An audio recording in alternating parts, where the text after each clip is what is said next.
예수님이 이렇게 사역을 하는 여정을 보면 이스라엘 땅에 계셨다가 이방으로 가셨다가 다시 이스라엘 땅으로 오시고 이런 발걸음을 보여주죠. 예수님은 이스라엘 하나님, 곧 유대인의 하나님이면서 이방 땅의 하나님, 온 세상의 구주가 되신다라는 것을 우리에게 알려주고 있는 거예요. 그러니까 이제 뭐 두로와 시돈, 데가볼리 다 이방 지역이죠. 베세다는 이스라엘 땅이고, 그리고 가이사라 빌립보는 또 이방 지역이고, 그리고 이제 오늘 본문에 나온 변화사는 이스라엘 그 북부에 있는 땅이에요. 이스라엘 땅이죠. 경계선이에요. 이스라엘도 보이고 또 이방 땅도 있는. 그래서 예수님은 모든 사람들에게 복음을 증거하러 오셨다라는 것을 우리에게 보여주고 있는 거예요. 그러니까 우리 삶이 어떤 삶이어야 되냐? 모든 이에게 우리 나가서 복음을 전해야 된다. 그죠? 모든 사람들을 살펴야 되는 그런 책임이 있는 삶인 거예요. 9장 2절부터 13절까지는 예수님이 제자들 중에 베드로, 안드레, 요한을 따로 데리고 변화산에 데리고 올라가는 이야기잖아요. 힐몬산이 변화산이지 않나, 이렇게 학자들이 이야기를 하는데, 하나님의 아들로서 영광스럽게 변화된 그 산을 이제 변화산이라고 이야기하는 거예요. 2절에 보니까 엿새 후에 예수께서 베드로와 야고보, 요한을 데리시고 따로 높은 산에 올라가셨다. 그들 앞에서 변형이 되셨는데 3절에 보니까 그 옷이 광채가 나며 세상에서 빨래하는 자가 그렇게 희게 할 수 없을 만큼 매우 희어졌다라고 이야기를 하고 있어요. 어제 읽었던 내용과 함께 연결해 볼 필요가 있는데, 예수님이 이 변화산에 오기 전에 가이사라 빌립보에 가셨거든요. 이방 땅에 지역에 가셔서 사람들이 나를 누구라고 하느냐라고 물으니까 제자들이 뭐라고 하냐면, 어떤 사람은 세례의 요한이라고 하고, 어떤 사람은 엘리야라고 하고, 또 어떤 사람은 선지자 중에 한 명입니다 라고 이야기를 해줘요. 그러자 예수님이 너희는 나를 누구라고 하느냐 라고 이야기하니까 베드로가 뭐라고 합니까? 주는 그리스도십니다. 마태복음과는 조금 다르지만 비슷하죠, 그죠? 주는 그리스도라는 거예요. 예수님은 주시다.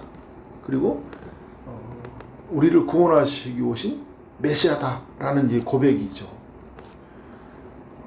그래서 그런 다음에 예수님이 이제 그 중에 제자, 이런 고백을 했던 베드로와 또 옆에 있던 안드레, 요한을 데리고 변화산에 올라오신 거예요. 이전에는 예수님이 너희는 나를 누구라고 물어보았잖아요, 제자들에게. 제자들이 믿는 예수가 어떤 분인지를 듣고 싶었던 거예요. 이제는 뭐예요? 예수님이 직접 보여주셔요. 여러분, 우리에게도 동일하죠. 예수님이 우리에게 항상 물으셔요. 넌 나에게 누구냐? 너에게 나는 어떤 존재이냐고 물으셔요.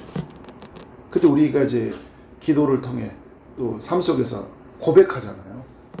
근데 주님이 자신이 어떤 존재인지를 우리가 말하지 않아도 어떻게 해요? 삶 속에서 우리에게 보여주세요. 나 이런 존재야. 막 이렇게 환상으로 보여줬다라는 측면의 이야기가 아니라 우리 삶 속에서 하나님이 일하신 분이 막 드러나잖아요. 바로 그리스도께서 이런 존재구나라는 것을 우리에게 알려주신다라는 거예요. 그래서 예수님은 어떤 존재냐?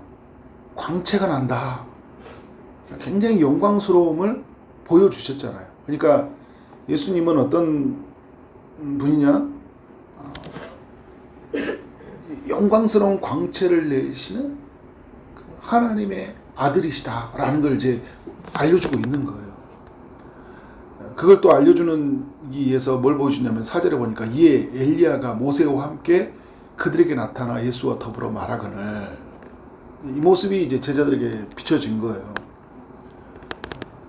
근데 여러분이 죽어 있는 사람들이 다시 뭐 내려오는 이야기가 아니라 이제 그걸 이제 그런 모습을 보여주고 있는 거죠. 엘리야와 모세의 모습들이요. 그래서 뭘 이야기해 주려고 하냐면 예수님은 이 엘리야와 모세의 그 예언을 따라서 이 땅에 오신 메시아다라는 것을 알려주신 거잖아요. 계속 이렇게 보여주고 계신 거예요. 옷이 이렇게 광채가 나는 모습, 그 모습이 광채가 나는 모습을 통해 알려주시고, 또 모세와 엘리야를 통해서 나는 모세가 예언했던 한 선지자를 세우겠다고 신명기에서 말을 했잖아요. 신명기 18장 15절부터 18절까지 내용을 보면 한 선지자를 세워주신다는 그 모세의 예언이 있었어요. 그리고 모세의 그 삶 자체가 뭘 보여주고 있어요? 장차 오실 예수 그리스도를 보여주잖아요.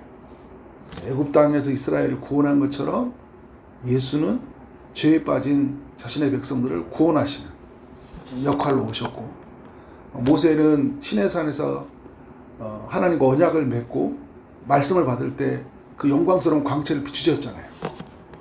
예수님은 우리에게 이제 둘째 언약을 맺기 위해서 이 땅에 오신 분이잖아요. 영원한 언약을 맺기 위해서 오신 분이에요. 근데 그 언약을 맺으시기 전에 이제 십자가에서 언약을 맺으시잖아요. 근데 그 모습이 어떻게 해요? 영광스러운 모습을 비춰주는 거예요. 그래서 모세 속에서, 또 모세가 예언한 말 속에서 있었던 예수 그리스도가 그 메시아가 바로 우리가 믿고 따르던 이분이구나 라는 걸 뭘 어떻게 해준 거예요? 확신시켜 주는 거예요. 근데 여러분, 우리의 삶이 어디에서 힘이 있냐면요, 내가 믿는 게 분명해질 때가 거기에서 힘이 있어요. 그냥 교회 다녀도 그냥 이게 희미하면요, 희미하면 힘이 없어요. 그잖아요. 그런데 내가 믿는 게 분명해지잖아요. 아, 예수님은 하나님의 아들이구나. 그는 구약의 예언을 따라 오신 메시아구나. 그가 나의 구세주가 되는구나. 그가 나와 함께 사는 하나님의 아들이시구나 라고 그 확신이 될 때 힘이 있다니까요. 제자들에게 어떻게 할까요? 그 힘을 주도록, 그 힘을 갖기 위해서 이렇게 보여주시는 거. 엘리야가 여러분 어떤 사람이에요? 엘리야는 죽음을 보지 않고 하늘로 올라간 사람이잖아요. 그러니까 이 모세는 율법을 대표하고요, 엘리야는 선지자를 대표하는 사람이거든요. 그래서 율법과 선지자를 대표하는 이들의 모습을 통해 예수 그리스도는 율법의 완성으로서 오시고, 또 마지막 선지자로서 이 땅에 오신 하나님의 아들이라는 것을 보여주면서, 또 그 엘리야가 죽음을 보지 않고 하늘로 승천했듯이 예수 그리스도는 어떻게 하는 거예요? 죽음을 이기시고 하늘로 올라가셨다 라는 걸 이제 다 보여주는 거예요. 그러니까 이 제자들에게는 어떤 거예요? 내가 믿는 예수가 하나님의 아들이니까 이보다 놀라운 소식이 있고, 이보다 더 나의 삶을 일으켜주는 힘이 어디에 있어요? 이 영광을 제자들이 보고 있는 거예요. 근데 여러분, 이 제자들이 어떤 모습이에요? 4절, 5절에 보니까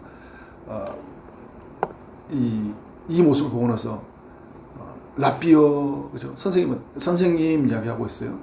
여기서는 선생님이라고 해요. 우리가 여기 있는 것이 좋사오니 우리가 초막셋을 짓되 하나는 주를 위하여, 하나는 모세를 위하여, 하나는 엘리야를 위하여 하사이다.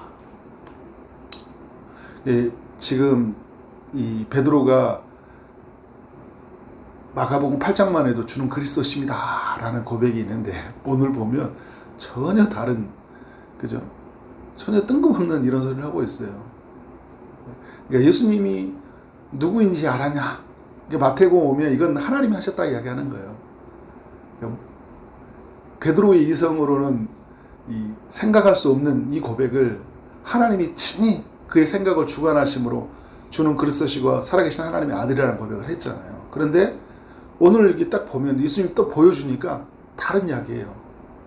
이 땅에서 내가 누려야 될 어떤 영광, 이 정도밖에 생각을 못하는 거예요. 아, 이렇게 좋은 예수 그리스도 안에 있다 보니까 이런 영광을 보여주네. 그래서 어떻게 하는 거예요? 이 영광을 마음껏 지금 막 누리고 싶은 거예요.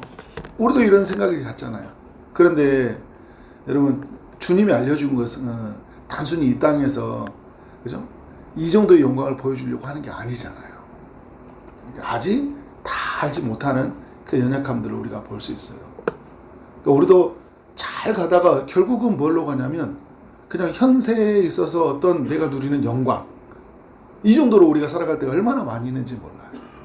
그런데 주님이 내게 뭘 말하려고 하실까? 중요한 건 뭐냐면요, 우리가 믿는 예수가 누구냐라는 것부터 정의가 굉장히 중요해요. 거기서부터 삶이 시작돼야 돼요. 근데 7절에서 이제 6절과 7절을 이렇게 보면 그들이 몹시 무서워함으로 그가 무슨 말을 할지 알지 못함이라. 그러니까 이제 굉장히 그 두려움이 찾아왔어요. 연약하면 인간의 그 고백 속에서 주님이 뭐라고 하실까 할 때 주님이 뭐라고 하냐면 그때 하늘로부터 하나님의 음성이 들려와요. 이제 구름이 덮였죠. 구름 속에 소리가 난 거예요. 이건 하나님이 임재하셨다라는 거죠. 그러면서 성부 하나님의 소리가 나는 거예요. 이는 내 사랑하는 아들이니 너희는 그의 말을 들으라. 이 이야기가 어디에서부터 나왔었냐면 예수님이 세례 받을 때 성령이 비둘기같이 임할 때 하늘에서 소리가 있었잖아요. 이는 내 사랑하는 아들이요 내 기뻐하는 자라면서 너희는 이 말을, 예수님의 말을 들으라는 거잖아요. 그러니까 이제 예수님의 말을 듣는 시대가 되었다라는 거예요. 그래서 여러분 이제 제자들이 해야 되는 거 뭐냐면 누구의 음성을 듣고 사는 거예요? 예수님의 음성을 듣고 사는 삶인 거예요. 이게 놀라운 소식이에요. 너무 놀라운 소식이에요. 우리 이제 이전에도 보면 하나님의 임재로 뭐 신의 현현으로 나와서 이제 주님이 특별히 성령에 임한 사람들에게 하나님의 존재를 드러내시고 하나님 말씀해 주셨잖아요. 근데 이제는 누구의 말을 듣고 살라는 거예요? 예수의 말을 듣고 살라는 거예요. 그래서 여러분, 우리가 예수 그리스도가 오늘 이렇게 본문을 쭉 정리를 해보면 예수 그리스도가 누구인지를 아는 것은 너무나 중요하다라는 거예요. 하나님의 아들로서 우리가 아는 거 너무 중요하죠. 그가 이제 어제도 말씀을 이렇게 보면 십자가의 고난을 받아서 부활하신다라는 이야기를 해주셨거든요. 그러면 하나님의 아들로 알지 못하면 예수님이 십자가에서 죽는 존재 정도라 생각밖에 못해요. 이대한 성인 중에 한 사람밖에 되지 못하는 거죠. 사람들이 생각하는 것처럼 세례 요한이다. 세례 요한이 어떻게 살았어요? 굉장히 의롭게 살고 마지막에 장렬하게 장사하고 그렇게 끝났잖아요. 그죠? 그 정도밖에 생각을 할 수 없는 거예요. 그러나 영광스러운 모습을 보여주시면서 예수님이 누구라는 거예요? 바로 하나님의 아들 되신다라는 거예요. 그래서 오늘 그 12절에 보면 예수님이 이제 그 십자가에 죽고 고난받은다 이야기하시면서 어떻게 하는 거예요? 결국은 그 고난을 이기고 부활하신다는 것을 알려주신 거거든요. 우리가 믿는 예수는요, 죽음을 이기고 부활하시는 영광스러운 하나님의 아들이다라는 거예요. 여기 이 삶이 여기서부터 여러분 이루어져야지 우리의 삶에 수많은 찾아온 죽음의 위협들에 대해서 어떻게 하는 거예요? 우리가 그 두려움을 이길 수 있는 거예요. 사람들이 주는 그 겁박들 있잖아요. 그걸 이겨낼 수 있는 힘이 있는 거예요. 왜? 우리가 믿는 예수는 죽음에서 다시 살아난 것처럼 우리도 혹 당신이 우리를 죽인다면 우리는 어떻게 해요? 예수 그리스도가 첫째 부활이 된 것처럼 우리도 다음 부활로서 다시 살아나는 영광이 있기 때문에 어떻게 하는 거예요? 넉넉히 이 고난을 감당할 수 있는 거예요. 그런 면에서 여러분, 우리가 예수 그리스도를 아는 건 너무나 중요하다. 예수 그리스도로 말미암아 시작되는 하나님의 나라, 예수님으로 말미암아 이루어진 이 땅에 그 하나님의 나라를 온전히 이해하는 건 너무 중요해요. 이걸 모르니까 사람들이 전혀 다른 삶을 살아가요. 예수 믿어도. 그래서 여러분 그 7절에 말한 것처럼 이제 우리는 누구 음성을 듣고 사는 거예요? 주님의 음성을 듣고 사는 거예요. 그래서 요한계시록에 보면 7교회에게 예수님이 7보혈을 가지신 이가 나타나서 이런 이야기 하잖아요. 성령을 통하여 하는 주의 말을 들으라는 거예요. 예수님이 오늘 또 성령님을 통해서 오늘 우리 교회에게, 하나님의 백성들에게 지금도 계속 이야기하고 있다는 거예요. 우리는 여러분 그래서 예수님의 말씀을 듣고 사는 시대를 살고 있는 거예요. 그래서 우리는 항상 주님 내게 말씀하옵소서. 내가 무엇을 하리이까? 위험의 순간에 묻고 또 어려운 순간, 선택의 순간에도 묻고 순간순간마다 어떻게 가는 길에 그 고난의 한복판에서 묻고 또 영광스러운 일이 우리에게 이루어졌을 때 또 묻고 그러면서 어떻게 하는 거예요? 그 안에서 지어져 가는 거예요. 예수 그리스도로 말미암아 온전히 지어져가는 우리 인생 되어지기를 주님의 이름으로 축원합니다. 네, 기도하도록 하겠습니다. 하나님 아버지 감사합니다. 마가복음 9장을 통해 우리가 믿는 예수 그리스도가 누구인지를 알게 하시니 감사합니다. 구약의 예언을 따라온 메시아이시고 하나님의 사랑하는 아들이시고 영광스러운 광채를 비추시는 하나님이라는 것을 말씀을 통해 알게 하시니 감사합니다. 이 사실을 믿고 예수님을 더욱 알아가는 우리의 삶이 되게 하여 주옵소서. 성령의 도움이 필요합니다. 그래서 우리의 눈에 비닐을 벗겨서 예수님이 얼마나 영광스러운지, 예수님으로 말미암아 시작되는 하나님의 나라가 우리에게 얼마나 은혜로운지를 순간순간마다 깨닫도록 인도하여 주옵소서. 이 사실을 알지 못해서 이 세상이 전부인 것처럼 살아가는 사람들처럼 살지 않게 하여 주시고 우리 하늘의 영광을 본 자처럼 본 사람으로서 이 땅에서 정말 하나님의 영광을 누리고 그 영광을 바라보고 살 수 있도록 인도하여 주옵소서. 이제는 하나님 들려오는 여러 사람의 소리가 아니라 하늘로부터 들려오는 주님의 소리를 듣고 그래서 내 안에서 말씀하신 주님 또 우리 모두 가운데에서 역사하신 우리 주님을 느끼고 그의 소리를 들으며 한 걸음 한 걸음 하나님께 발을 내딛고 살아가는 삶이 되게 하여 주옵소서. 예수 그리스도 이름으로 기도를 쌓옵나이다. 아멘.